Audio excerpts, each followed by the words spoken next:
Hello and welcome to the Unique CPA with your host, Randy Crabtree. The goal of our show is to keep you at the forefront of the changing face of public accounting by having conversations with fascinating leaders and bringing you their stories, insights, and advice.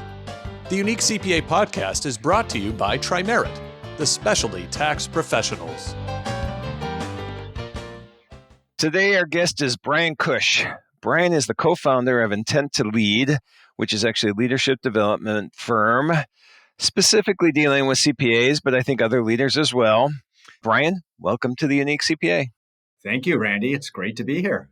Yeah, I was very happy you and I got to meet a month ago in Nashville, and I had been looking forward to meeting you because I thought you'd be a great guest on here. So now I'm putting pressure on you. You have to be a great guest because I just called it ahead of time. So I have no doubt you will. Okay. All right. We'll see. We'll see if I measure up to your standards here, Randy. Okay. Oh, my standards are low, so you got it. So it's no big deal. So this is good. One of the requirements is we have to laugh. So we already got the laughing out of the way on this show. So we're good to go. So you do a lot of coaching, like I said, with leaders, specifically in the public accounting arena, especially with accounting firms in general. And I was hoping we could discuss some of the things that you're seeing that firms are struggling with right now. But really, before we get into that, I want to know a little more about Brian Kush. You want to give us a little background on yourself and how you got to this spot? Yeah, sure. Yeah. So I grew up in public accounting. I worked at one of the international firms in Washington, D.C. for about 5 years. I then went to a consulting company called Audit Watch, which serves the public accounting profession. I stayed there 9 years. It's interesting, when I first started working at Audit Watch, I would actually go back and do some audits during busy season for the first couple. Mm-hmm. So yeah, we were always busy in the summer as a consultant. Right. And then in the winter time, I would go back and do audits with EY. And yeah, that was fun. I really enjoyed doing consulting to the profession. I really feel strongly that we have an amazing profession that attracts really amazing people. I kind of found in my time at Audit Watch that my best value to people was in challenging and working with people and especially in one-on-one situations. At the end of my tenure at Audit Watch, I hired a coach and he helped me.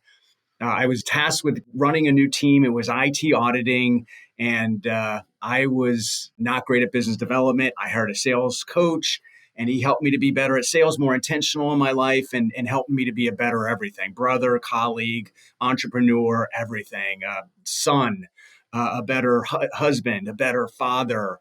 One of the reasons why I do coaching now is because I think what it's afforded me to do, which is basically jump out of your life and uncover what you care about, right? Get on the balcony of your life, start observing and saying, hey, what do I really want? What brings me meaning? And then how can I show up for others that way? And so, yes, I then became a coach. Audit Watch was bought out by Thomson Reuters. I was one of only 2 people that decided not to go with the new firm. I had 0 clients. My wife was pregnant the next week. And I put up a shingle, and my coach helped me a lot. I went back to school. I went to Georgetown and got a degree or a certificate in leadership coaching. And, at that time, that was 2008 or so. Coaching wasn't as big as it was now. So I just did a lot of reach outs to the accountants I know and said, hey, what do you think about coaching? And, do you think you could benefit from it? And yeah, 14 years later, here I am. And I feel like my job now is a fantasy camp because I just get to help people become more intentional in their life. I provide them the space, structure, and support to figure out what they want and then how they get there. And so, yeah, I guess that's the background of me. Yeah, I've grown up in this profession. Yeah. Yep. That's funny because as you're saying that, I'm going, yeah, yes, everything you're saying. I personally feel like I followed my passion years ago, and my passion was public accounting, but it wasn't in general. Mm-hmm. But when I started Trimerit and we were able to do this specialized tax, and then 5 years ago when I decided that managing partner was not my role and what I like doing is really going out and educating people.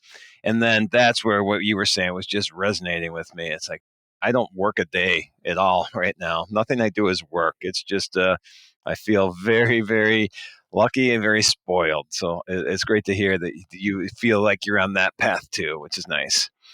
Yeah, Randy. I mean, the word that comes up for me when I hear you say that is just learning, right? When every day we can learn and we can learn with other people. Like, yeah, how great is Yep. that, right? That's just work is fun. Yep. I hear you. And I learn every day. And which, I mean, you're going to teach me something today. Every time I talk to somebody on the podcast, I learn something new and then I steal it and I borrow what they say. I use it to help educate others wherever I can. So you'll hear me quoting you probably somewhere down the road based on something you say today. And I think borrowing people's ideas or whatever it is a good form of flattery.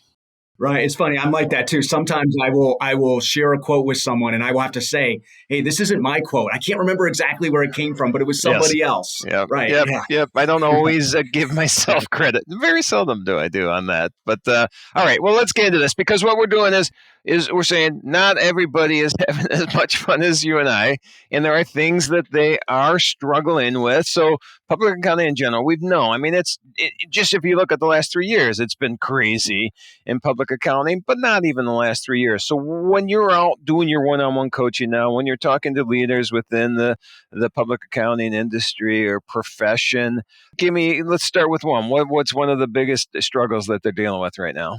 Right. Yeah. And there are several. I would say the one that's paramount, the one that's probably in the largest percentage of the clients that I work with is just their own self well being, anxiety and stress and burnout. I mean, Randy, we've always said words in our profession like I am overwhelmed, right? Like I am burnt out. And I think those terms get too normalized. I think we expect it. And I think we've modeled that too much. But I think because of the pandemic, I think because people feel in some ways a little more isolated, and we're finally starting to look at mental health, that has become a huge issue, right? Which is, we always say, hey, how can I be a great leader? Or how can I even be a good leader if I can't be a healthy human being Right. first? Right. And so I think I'm very optimistic that we're getting out of the mindset of as a good accountant just trying to help everybody else, help everyone else around us, right? I think, and we think, oh, it's selfish if I look at myself, and it's selfish if I prioritize my own well-being and self-care. That word selfish is a bad word. We shouldn't be using it. What we need to be doing is we need to be intentional about how we create real boundaries, how we become a healthier leader by becoming first a healthier human being, and then how do we model that for other people as well. Because when we have a negative or an unhealthy lifestyle, right? And we're someone people look up to, what they start to think is, okay, this is what I have to go through in order to make it Right. here.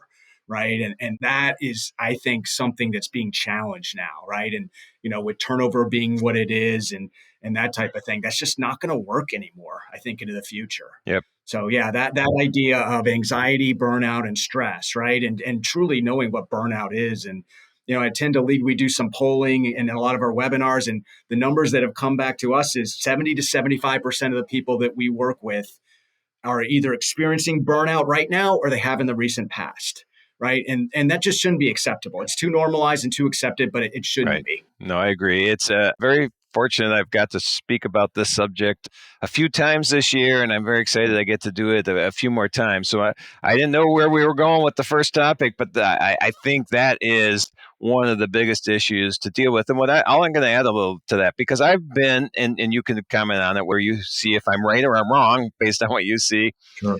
I was in public accounting for a long time. I was managing partner for a firm. We were very tax heavy.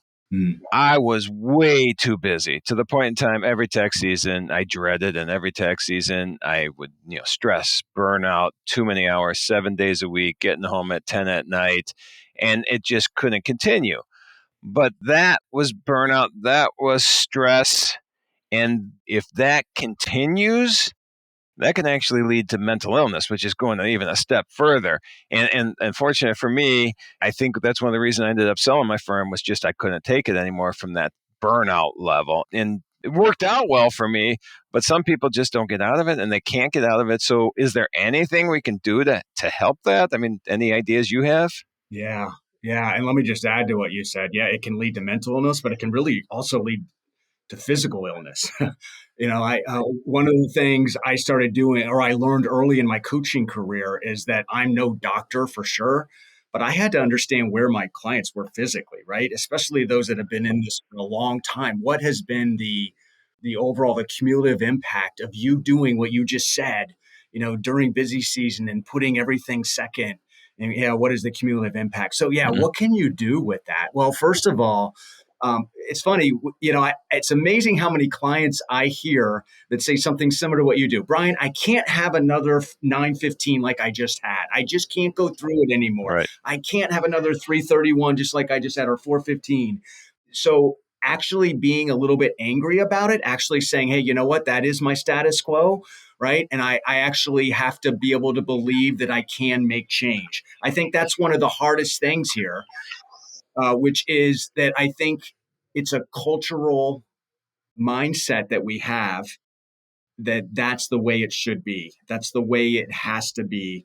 And you either accept that and conform to that mindset, or you have to get out of here. And I think, all change has to be preceded by change in thinking. And so I think we have to first think as an industry and as individuals that I can actually live the busy season I want, that Mhm. I can change my lifestyle in a way. And then what do I do in order to do that? Right. And so, how do I create the healthy habits that actually renew my energy? Because so much about busy season is typically, it's the light at the end of the tunnel, right? It's a marathon, right? When human Mhm. beings don't work that way, we are better at sprinting, and using energy in ways where we can expend good energy, but then renew our energy. So, to actually have an energy renewal plan during busy season is huge. And a lot of times what's important to that is it's hard to start during busy season. You have to do it usually when you're out of busy season. And so a lot of times when we get out of busy season, we tend to relax and stuff. But that's really when you should be challenging your habits and say, hey,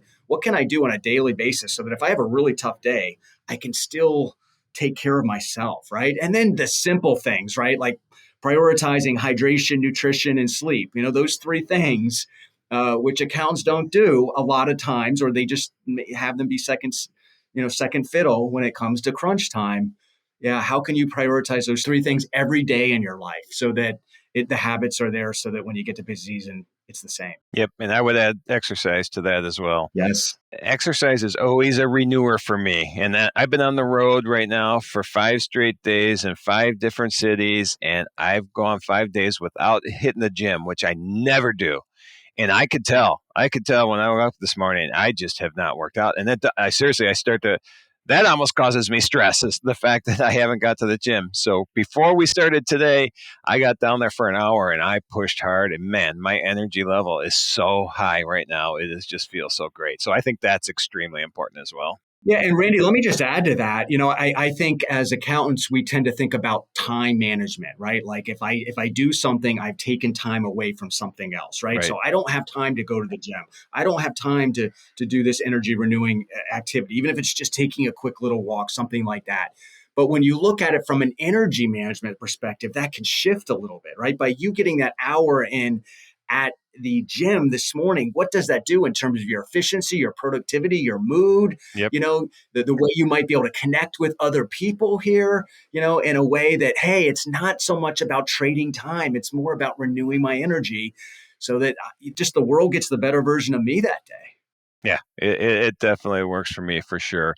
The other thing we're doing as a company, and I just add this because we were talking about mental health with the burnout and all that, and then I'm going to transition to somewhere else I think might be interesting to talk about. But with mental health in general, and the burnout and the stress, and which could lead to mental illness, which is very serious. They're all serious. Is what we were put together a month ago, and we're still in the process. Is a mental health committee in our company that we're trying to figure out ways that we can make sure that everybody knows that we are open to talk about whatever is bothering somebody, whether they want to talk to somebody internally, or we're going to give them an opportunity to talk to, let's say, a counselor, or just give them tools to be, more meditative and relax. In our office, there is a gym, but we don't have a lot of people in the office. So we're starting to do that. And we're in the middle of coming up with the program right now, but I'm very excited, but we're going to roll out pieces during that time. So I think that's something that more firms, I think, are looking at. And obviously more firms should go. Destigmatize the burnout, the stress, the mental health, the mental illness. Right. Yeah, I couldn't agree more. And I think that could be helpful as a resource to your people, but it also sends a message, right, about you prioritizing that. And I agree. I think firms are starting to do that more, and they're having programs and giving, um, you know, giving their staff more resources that they need. Yep. And I love your term about destigmatizing it. One thing I found is that there's a little bit of vulnerability around this, right? A I think lot. this is where leadership comes into play, Yep. right? Where we need to be able to say as leaders, whether it's the higher ups or whoever it is, the hey, again in the past and the old mindset as a leader, I got to show other people that I always have it together, right? Right. That I'm working and this is all great and I have this work life balance and all that, but that's not. First of all, that's not true for most, and secondly, that's not real, that's not raw, that's not authentic, that is not being vulnerable. And I think what people want to hear more than ever now is that they're not the only one, and that Yes. guess what? This is stuff that leadership struggles with as well. And maybe that brings more of a sense of belonging because we're all in this together. Yep. So I've heard from younger staff, especially, that say, "Hey, when the leaders tell us that they're struggling with this too, or they have a personal anecdote or story around it, that actually makes me feel more empowered." Which is kind of weird, but it does. It connects us together, and people realize they're not the only one. And hey, maybe when we're in this together, we can do things better, and we can be real, and we don't have to hide and put a mask on that things are better than they are. Yep. Yep. We don't have to, buck it up, keep it inside. Don't share, don't let people see that you're having this issue because now you're going to look weak or whatever. No, that's Right. not the What's way that it old is. saying? Don't let them see you sweat, right? Like, Yeah, don't let them see you exactly. sweat. Yeah. No. Well, I want to go one more thing on this, and I could talk this all day. But what you just said is one of the ways we're going to kick off our program of mental health within our company. We're going to do an entire company, and our company spread out the country. And so, we're going to do an all company teams meeting where we're going to ask for everybody's ideas on what we should do as a company, because it's not just the committee, but we want to we don't know everything. There's 5 of us or 4 of us on the committee, but there's other people. But we're going to start that with a 15-minute presentation that I'm going to do, where I'm going to talk about my struggles with mental illness in the past, which was something that affected me after and people on the podcast have heard this before, probably getting sick of me saying this, but it's an important issue. I had a stroke 8 years ago, and after the stroke, I went through bouts of depression and PTSD and panic attacks. I love being able to share the journey that took me through with other people, because again, I think vulnerability is, you have to be vulnerable. I think people resonate with that. If you're open and you're going to share and you're honest. And so you're everything you say today, I'm like 100% agreement. Are we the same person or what's going on here? But that's what we're going to do. We're going to lead off with that presentation, and just so people feel open to share whatever they want to share. Right. Yeah. And in this topic, it's really important for sure. But I just think as a leadership mantra, as a leadership mindset, the idea of how can I be actually more vulnerable as a leader? Mm-hmm. I think, yeah, we tend to, we tend to like people's confidence and we admire people that are really strong, but I think we connect more with people that are human like us. So, Right. Yep. so the idea of making vulnerability be a part of your leadership, I think we're starting to get there as a profession, and I love that. And I love your Yep. example. And that's probably Yep. the best way you could kick that off. Good I stuff. think so. And I'm excited about doing that. All right. So I can go another hour on this, but let's talk about some other struggles that Yeah, firms or let's do leaders it. are dealing with right now. You have second in line that you'd like to discuss?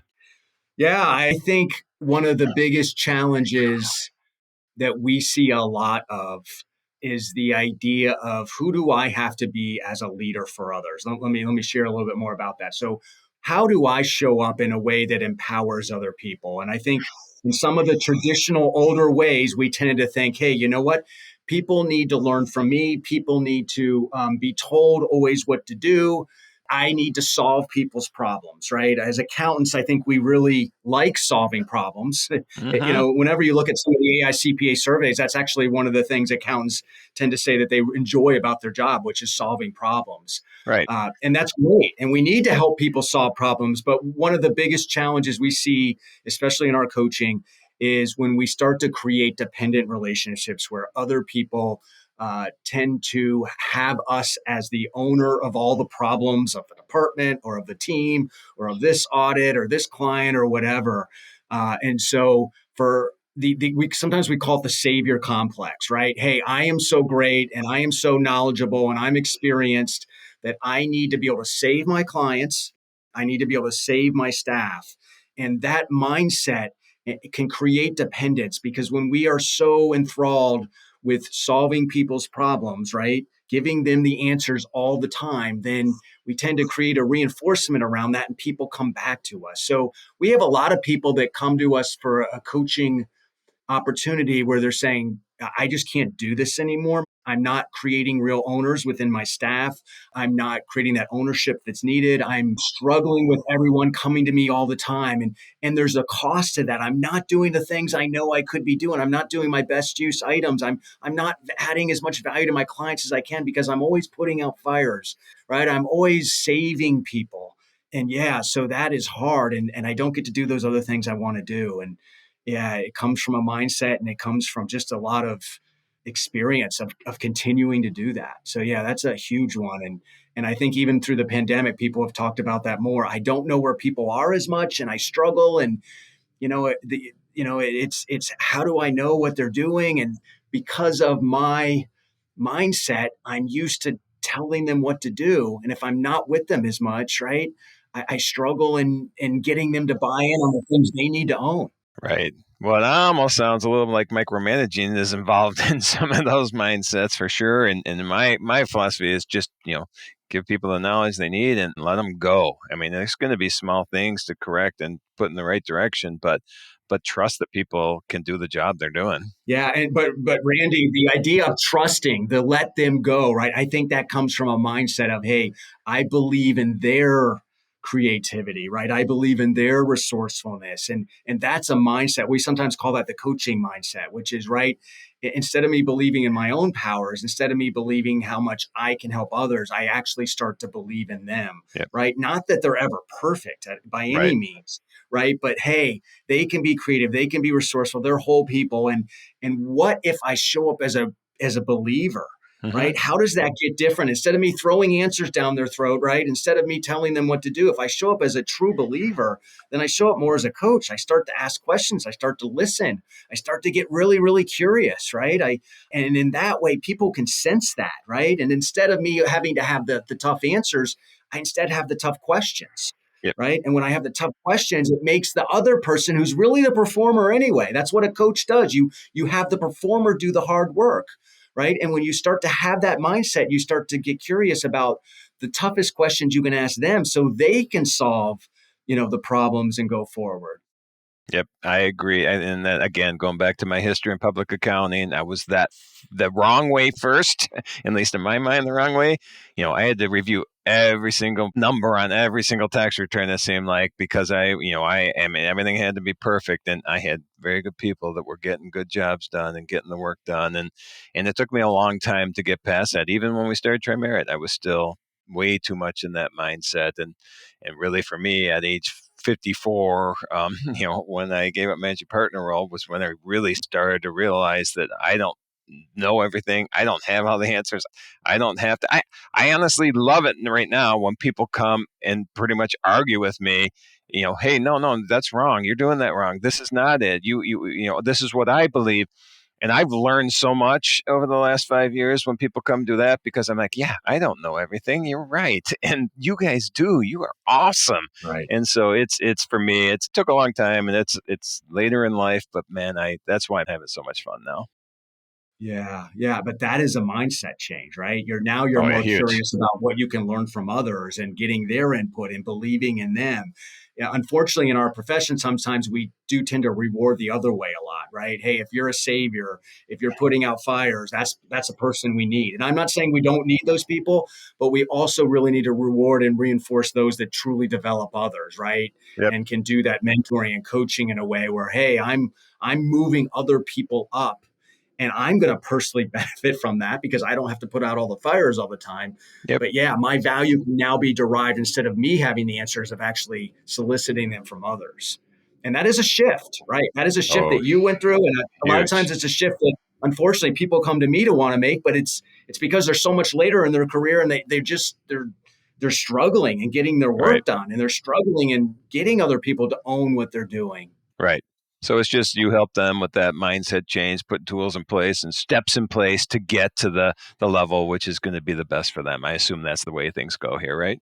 Right. Yes. Yes. So you change your mindset, and then you start to show up more as a coach, as a curious person who That's says, awesome. "Hey, Yep. my skills are going to be much more about being a really deep and active listener and asking you really tough questions instead of my communication skills to give you the answers a lot." Right. Yep. Yep. All right. All right. How about the next one? Should we move on to another one, or how Yeah. many we got here?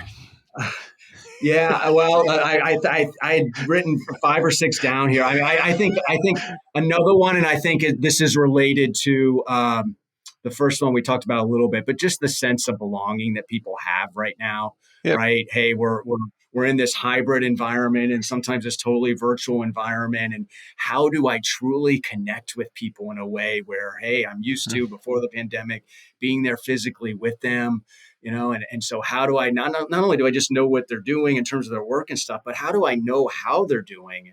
And I think we've realized that it's the whole human being that does accounting work. It was always that way, but I think we're now realizing that, right? So what do I do as a leader, as a manager? What do I do that actually can create true belonging of my people in today's age where we're so dispersed, right? And so much is done via Zoom or whatever. So how do I truly create that belonging? So I'm going to keep going with the things we're doing, and you could tell me if we're in the right space or not. So, Love to hear it. because we've been remote pretty much from the start, we have a small office, but not a lot of people there. We have people all over the country, and we're about 50 people now, and so like you said, we're on Zoom all the time, which is great. Little things we've done on Zoom to just build more community, more camaraderie is we get to know people outside of what they do for work. So let's say we're on a business development call. At the end of that call, it's one person's turn to spend 10 minutes telling us about themselves, sharing pictures, sharing objects, bringing their kids into the room, whatever it is, just to get to know them deeper. And so nothing about work at all. It's just, hey, who are you, outside of what we just been talking about for the last hour. And so that's one thing we've done. And then the other thing we've done, just because we are all over, is twice a year, we just all get together. We just did it in Chicago last month. We're doing it in San Diego in November. And so we think it's extremely important for all of us to get together in one spot, which we do education at that time, but then, we let loose every night too and have a lot of fun.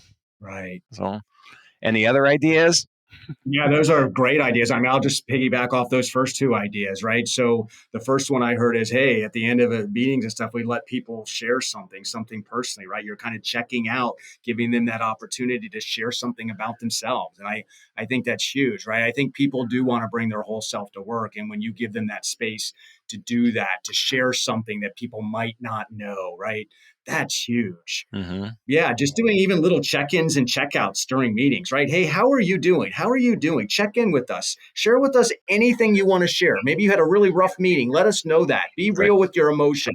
To be able to check in and check out as a human being, I think is awesome.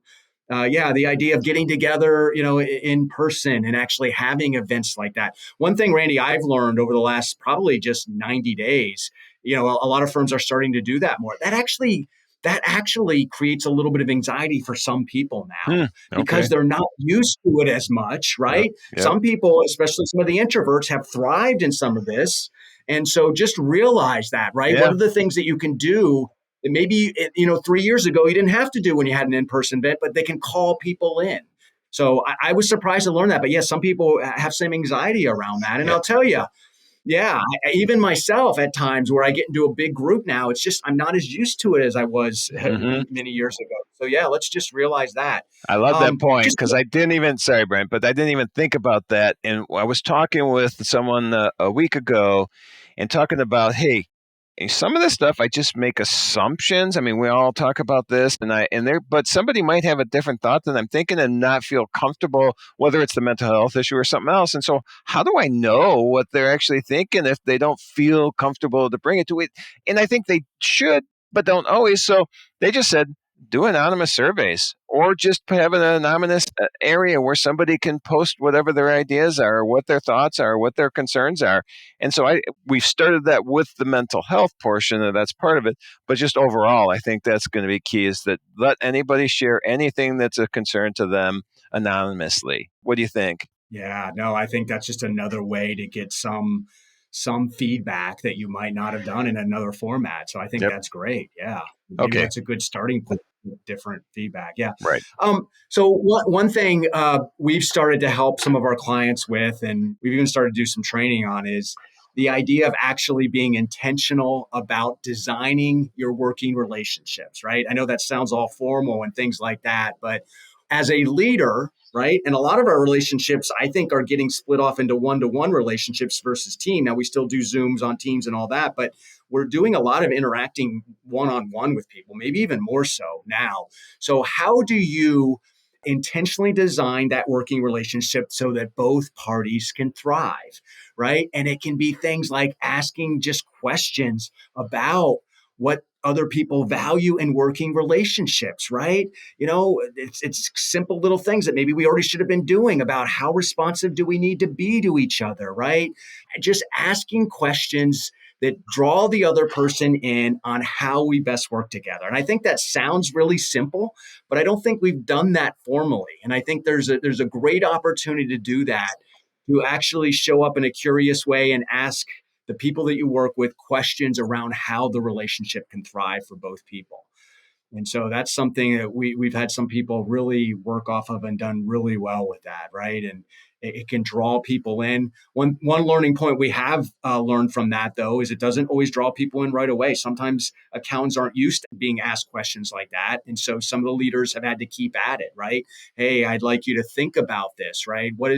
Maybe what is one thing that I do in our relationship that you value the most? Something like that, right?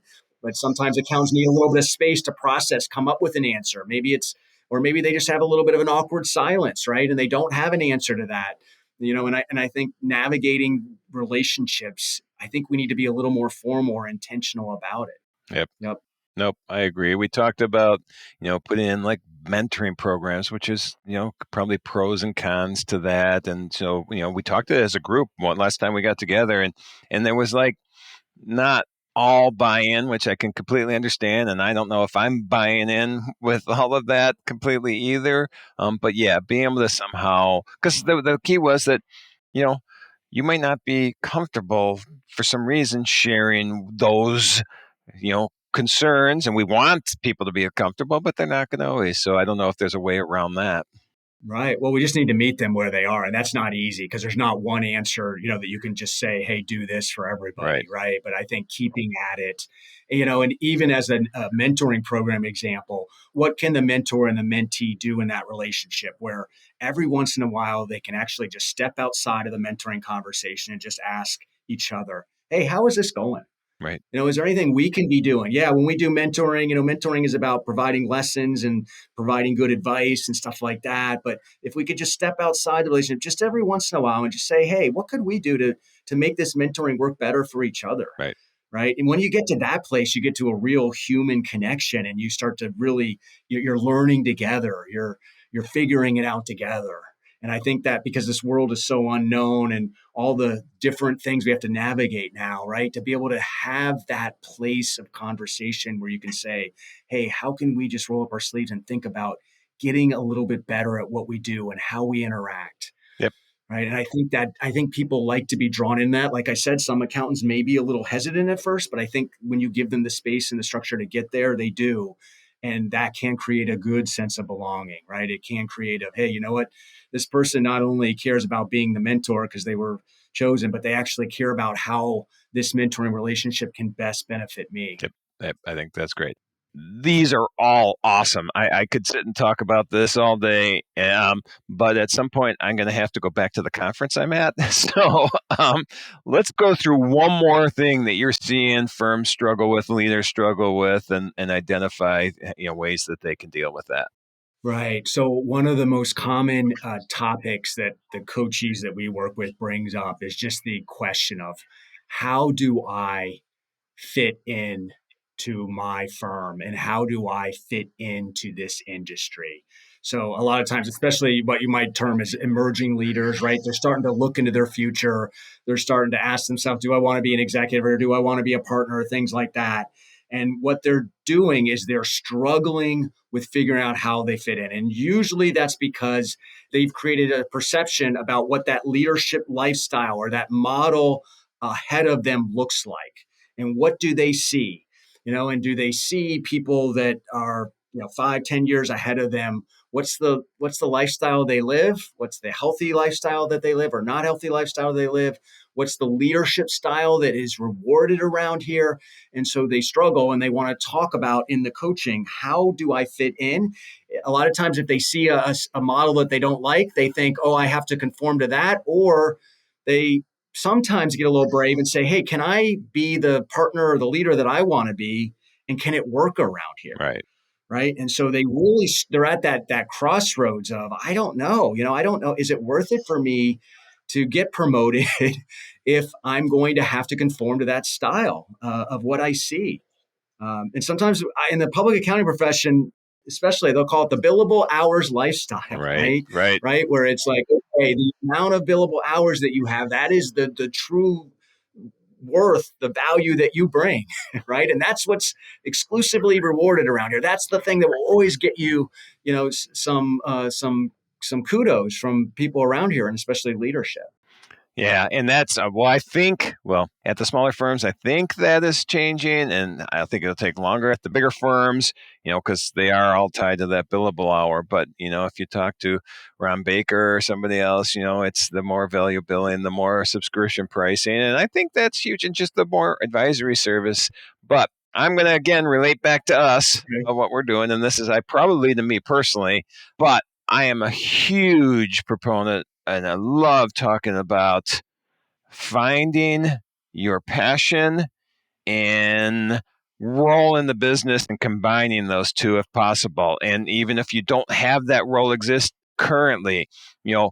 hopefully you have a leader that will listen to you about, hey, this is what I really enjoy doing. And hey, we don't have a division or a portion of our firm that is currently working with craft breweries. But I love everything about craft breweries, and I'd love to be able to, go out and be the expert in this industry and try to, build my passion of craft breweries into my passion at work with advising clients. And so, from a leadership standpoint, I think people just have to be open to the ideas that everybody in the firm has. And I think sometimes they're not. It's like, no, that's not how we do things. This is the way we do things. That is probably something you personally see and probably have to help with, correct? Yeah, it is, right. And I think that's where you look at the older traditional mindset and you look at the more evolved mindset that we need as an industry, right? Under the old traditional mindset, right, we have a hierarchy here. If we're going to even talk about succession, it's about people doing what other people are already doing here and fitting into that chart Right. kind of thing. Under the newer, more evolved mindset, we get curious, we ask people, we ask our next set of leaders, especially those people that we want to keep, right? We ask them, what is your vision for yourself? What do you want to do? We get curious around that, and then we say, hey, you know what? We can navigate this together. This doesn't have to be, we don't have to have the scarcity mindset where if you want to do something that's not exactly what we've already programmed into our structure, that we can actually make that work. In fact, by making that work, we might even become a better firm, right? We might be able to do some new things that we weren't able to do before. Yep. So I think that asking about what your people's visions are for themselves and doing it in a way that actually lets them dream a little bit, that actually lets them to get most excited, that your word passion, right? Don't we want our people to be tying what they do to the things they're most passionate about? Isn't that where their greatest capacity, where their greatest potential lies? Yep. Right? And why would we be afraid of that? Why wouldn't we actually want that? Why wouldn't we want to sit in those conversations and talk about how that can work? Yeah, it's funny because 5 years ago, when transitioned from managing partner to the role I do today, and I kind of fought that a little because in my mind, my identity was managing partner. If it's not who I am, then what am I? And that's completely the wrong mindset to have, because what my identity is what I do today, and I can't imagine being anything else. But at the same time, My partner who took over the managing partner role, his passion is running and growing a business. I have a passion for starting a business. I have a passion for other things, but not the running part. I don't. He is just that is his thing. And I personally didn't know that before we did this, and I should have. So asking the questions, like you said, is something that, hey, I'm 60 now. I've learned so much in the last 5 years that I wish I would have known a long time ago. So you are now educating people on this. But for us, it's been unbelievable what it's done for our business. We've just gone through the roof in the last 5 years because now he's in a role he's completely passionate about. I'm in a role that I can't imagine ever doing anything else and don't know how I did anything else before. And it's just great for the business. So being that open leader that is going to listen to people, their ideas, I think that's probably one of the most important things in my mind out there. Yeah, and just asking the questions, Randy, just like you asked the question of what do I derive my value from, right? Right. That was a great question. Yep. Yeah, but asking the questions of what people are wanting, what are they looking for, Yep. and what gets them most excited, right? We all love talking about that. And your story's great, right? Because we might work with people for years or, we grow so much experience, but do we really sit down and learn about what other people's passions are? I Yep. think we need to do that more. That's what I do now. I try, at least, whether I'm right or wrong. Every time I hire a new, I don't even get involved in hiring. Anytime we hire a new person now, because hiring's not a passion of mine, managing is not a passion of mine, processes and procedures is not a passion of mine. But anytime we hire someone new, my goal is to, within a week or so, get on a Teams call and talk about anything but work. Just talk about, hey, what do you do? What do you enjoy? What do you like? We talked about at the beginning. So I'm not trying to say that I'm got this all figured out because by no means I do. But talking to you, at least I feel like I'm on the right track. So I appreciate you making me feel better about myself, Brian. Okay. Okay. Yeah, there you go. Right. All right. Well, that I think those are all awesome advice for firms. Before I ask about contact information from you, I would be completely remiss if I didn't ask you, what do you love doing outside of work? What are your passions? What is fun? When you're not advising people and have one-on-one coaching, what are the fun things that you do, the fun things that you enjoy doing? Yeah, so I am a huge sports buff. So I love this has actually been put on a hold a lot, but I love attending different sporting events that I have not been to before. My wife and I, we talk about all the stadiums we're going to visit, around the country and things like that. And so that is one of my big things. I've moved around a lot, so I've been able to see different sports teams and things like that. But yeah, I love traveling to new cities, seeing a sports team in a venue that I have not seen before. Right. And there's a lot that I have to go to do. So that would be one of my passions. I also just love working out. I like you or similar to you. My first hour of my day every single day is at the gym. Yep. And it's just fun. It's actually addictive for me. Me too. And the energy, right? And it's a part of my morning routine, And without that, I don't think I'd probably be here because it's been so important to me, right? Yep. So those are the two things I would say that come up the most for my outside activities. Okay, well, I got to ask you a question, and I know you and I live near each other. I'm guessing you're not a native of the Chicago area. If you are or aren't, are you a Cubs or Sox or some other baseball fan or no baseball fan? I grew up in the Northern Virginia area, so I'm a Washington Nationals fan, right? Okay. And the Nationals and the Cubs before, they've had some playoff series, especially where the Cubs have beaten the Nationals, and so that made me hate the Cubs pretty quickly when I came here. And actually, when we came here, it was when I first moved to the Chicago area, the Cubs were winning the World Series that year, and I didn't even know how many fireworks could be shot off in this area in the city. But we found out about that, and actually, here's another part. I lived in Cleveland for 4 years, so I was truly rooting for the then called Indians, now the Guardians. Yeah, so definitely have not liked the Cubs. Now, I like to watch teams have to rebuild. So when we first got here, the White Sox were terrible. Yeah. They were one of the worst teams. And to have watched them rebuild over the last 4 or 5 years has been interesting. So I would say I'm an interested White Sox not fan, but I'm interested in the White Sox more than the Cubs. So Okay. does that answer your question? It does. Well, the Cubs are in a total rebuild right now too, so you can watch that. I'm hoping it's not too long, Right. but Right. I hope they realize how much of a rebuild they're in. They really need to start over, and I think they are. Hopefully. yeah. I We'll see where that goes. Okay. So do I hear from that? Are you a Cubs fan, Randy? Oh, I am fourth generation Cubs fan. So, yeah, it's my great grandfather started with my grandfather, my parents, us, my kids. It is a family tradition. We went to more than a handful of games during the 2016 playoffs, so it was a lot of fun. Yep. Yeah, what a special year. Yep, Right. it Yeah, was. for sure. All right. So again, this has exceeded my expectations. Not that I had them, like I said at the beginning, my are sometimes low for what I can contribute as well. But this has been amazing. I think the information you've given out, the ideas, the advice, it has been awesome. So if anybody is also moved by what we talked about today, how can someone get a hold of you or find out what you're doing? Yeah. So, they can go to intend2lead.com. That's the number 2.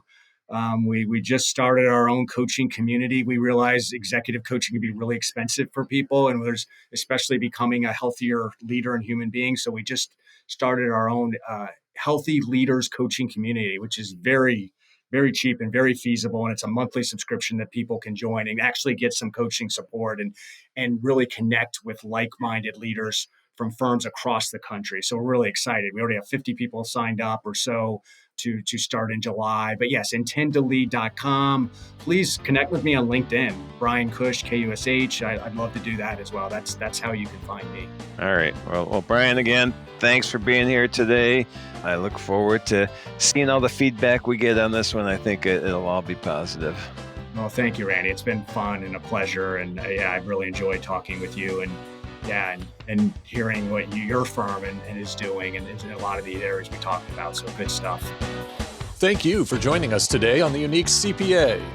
You can find all the links and show notes for today's episode, as well as more about TriMerit at theuniquecpa.com. Remember to subscribe and join us for our next episode, where we'll be going beyond compliance into forging new pathways of delivering value to your clients, diversifying your revenue streams, and leading-edge management techniques and styles.